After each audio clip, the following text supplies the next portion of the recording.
কফির গন্ধে যদি একটু ফ্রেশনেস আসে, কাঁচা লঙ্কা টমেটো একটু বেশি পরিমাণে দিয়ে পাওভাজি মশলা ধরে জিরে গুঁড়ো দিয়ে কষিয়ে নিয়ে তারপরে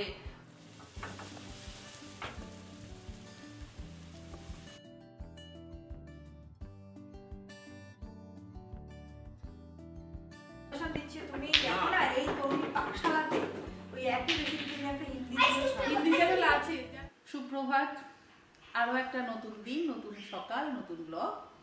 আশা করি আপনারা সকলে ভালো আছেন, সুস্থ আছেন, আমরাও সকলে ভালো আছি।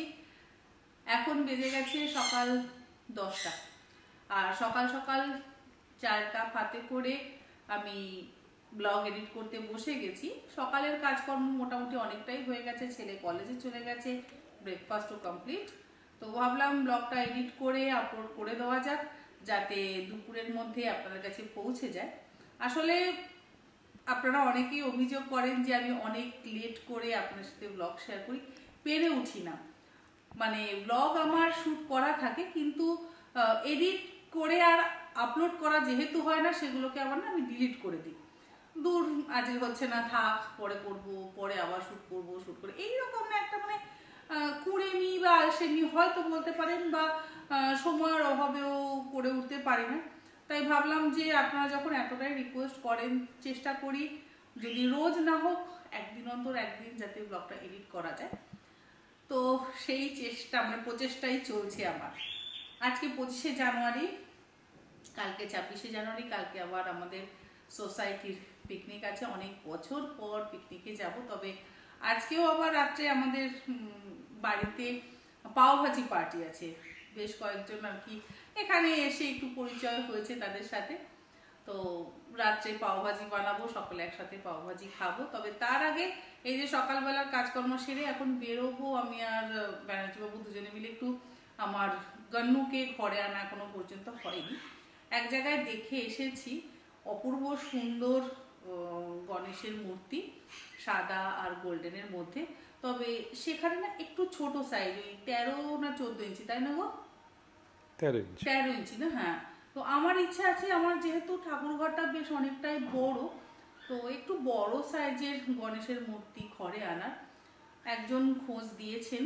তো সেখানে যাব, দেখব, যদি পছন্দ হয় তাহলে ওখান থেকে আনবো, আর যদি পছন্দ না হয়, কারণ এই মূর্তিটা এত সুন্দর দেখেছি না, এত অপূর্ব লেগেছে আমার, তো ওটা যেন একদম আমার চোখে সেট হয়ে রয়েছে, আমাদের সকলেরই চোখে সেট হয়ে রয়েছে।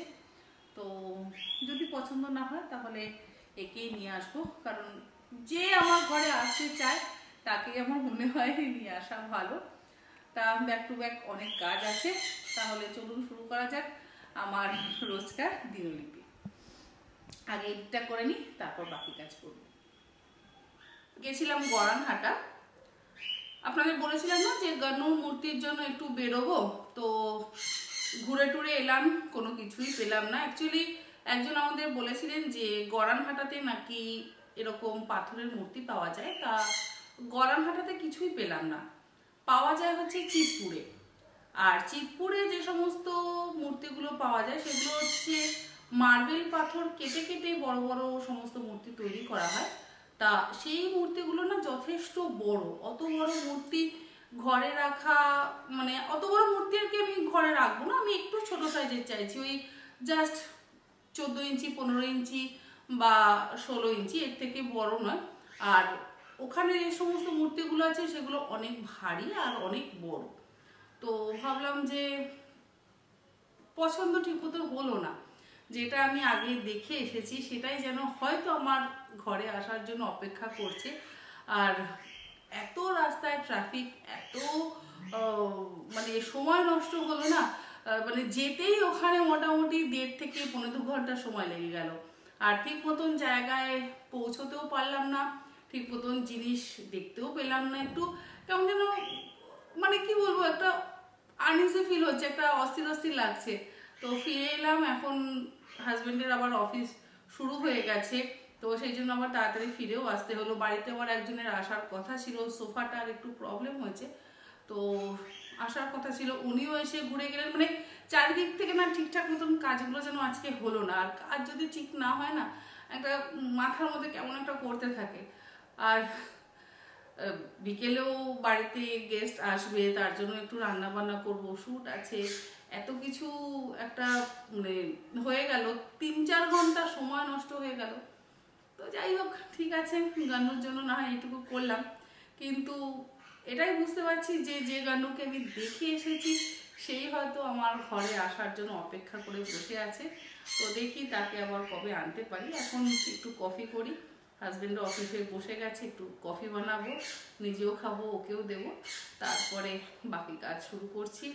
একটু মানে কেমন যেন একটু মাথার মধ্যে অস্থির অস্থির করছে, মনে হচ্ছে একটু বিশ্রাম নিই, একটু রেস্ট নিই, বাট এত কাজ রয়েছে, রেস্টও নিতে পারছি না।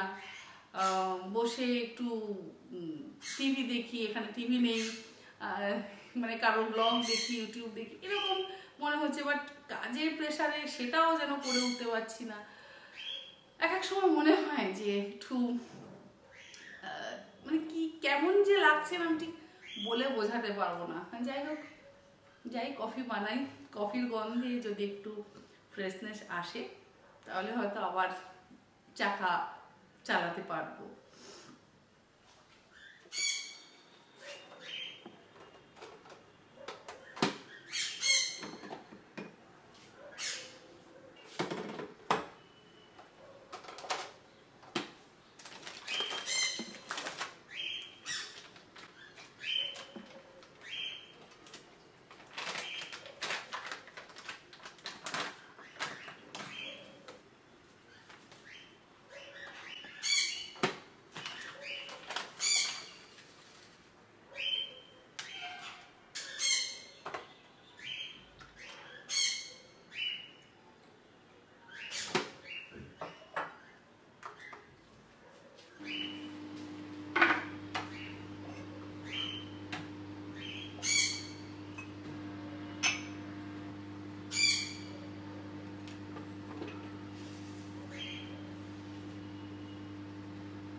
কেন কফি? Thank you. আর কিছু দেবো, কুকিজ টুকিজ বা কিছু বিস্কুট? একটা কুকিজ দিতে পারবো। ওকে।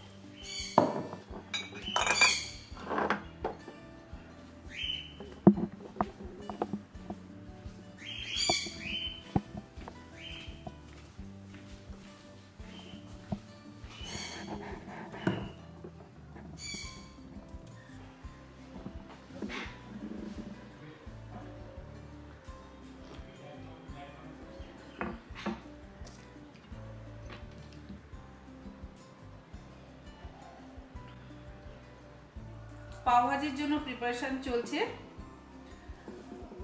কফিটা খাওয়ার পর একটু বসে বিশ্রাম নিলাম, শরীরটা ঠিক ভালো লাগছিল না, তাই ভাবলাম একটু রেস্ট নিয়ে নিই, তারপর আবার কাজ শুরু করব। 1 ঘন্টা বিশ্রাম নিয়ে তারপর পাওভাজি প্রিপারেশন করছি। প্রথমে মটরশুঁটিগুলো ছাড়িয়ে নিচ্ছি, তারপরে সবজিগুলো কেটে ধুয়ে সেদ্ধ করে নেব।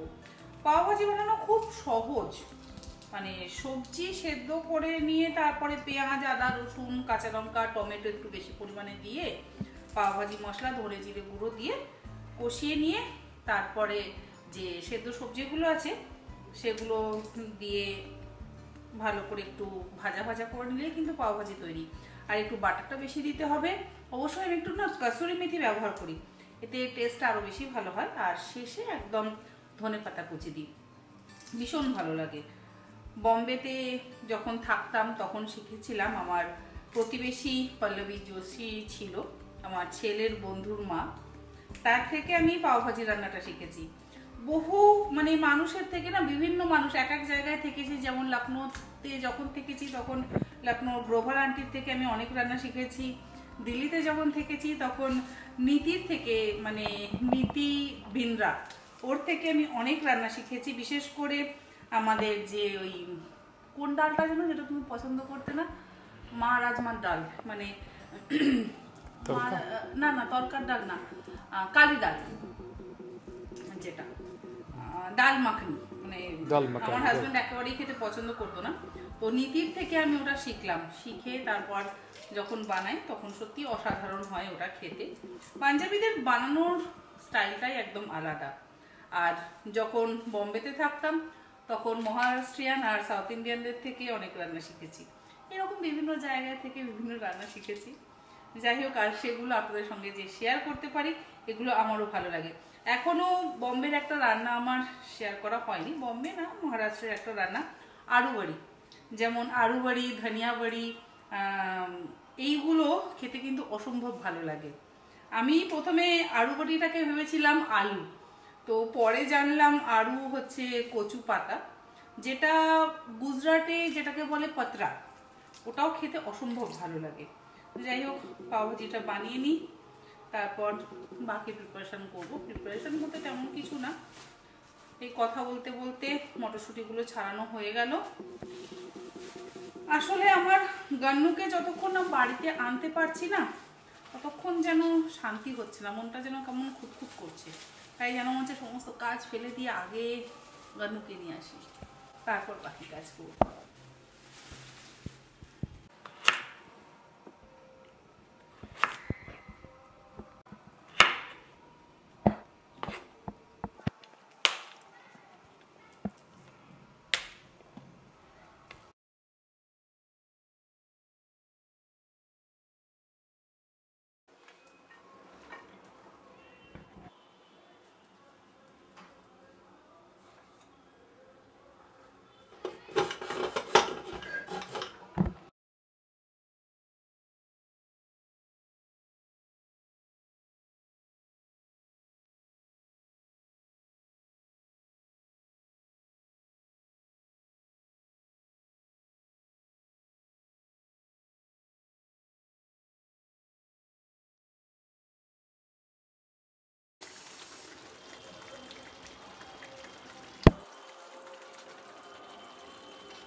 পাওভাজি বানানো কমপ্লিট।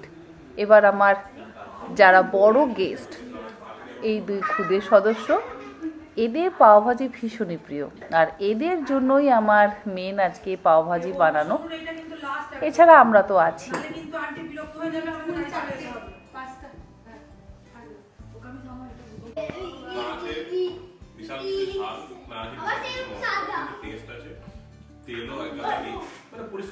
আমরা সকলে একটু গল্প করে তারপর আবার নিজেরা খাওয়া দাওয়া করব। যাই হোক, আজকের ব্লগটা তাহলে এখানেই শেষ করছি।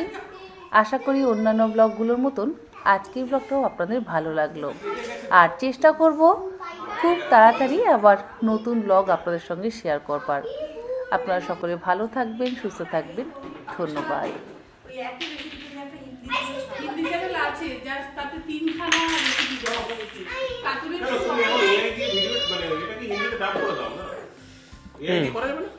এআই দিয়ে মায়ের আওয়াজ, ও রোবটিক লাগবে তো একদম। কেন?